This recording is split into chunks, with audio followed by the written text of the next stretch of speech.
चाची जी पोलियो बनया कि पोलियो की वजह से नाड़ा छिकी गई बाहरना पे नाड़ा छिकी जानी पैर बाहर नहीं बाहर पैर बाहरना और बड़ा मजबूर होकर काम करना।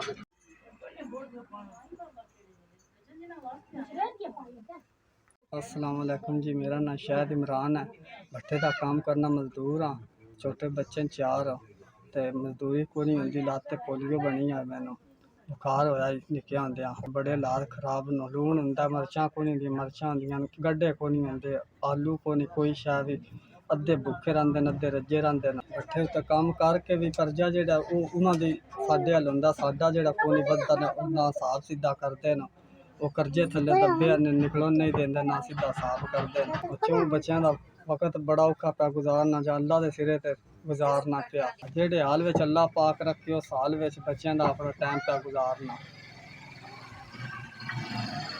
1 2 3 4 5 ठीक है जी, बड़ी मेहरबानी। अल्लाह पाक तुहानू बाड़ा देवे। साडा गल्ले 5000 वो बच्चों का राशन पानी लै दा। बच्चे भी दुआ दे सन, आप भी अल्लाह पाक बाड़ा देवे तुहानू। और रिज़्क दी थोड़ ना आवे, अल्लाह पाक बाड़ा देवे तुहानू। और जिंदगी अल्लाह पाक लम्मी करे। तुहाडी मेहरबानी, शुक्रिया। और भट्ठे का मजदूर है, निके निके बच्चे सारी दिहाड़ वेखन भाज त्रो के आशल च लग जाती। कोई थोड़ा नहीं ना पूरा पुंड लाने ना देनी। तो अल्लाह पाक तुहाडी जिंदगी करे बाड़ा दे। 5000 रुपया मंजूर ते कबूल करे दिता तुहाडा।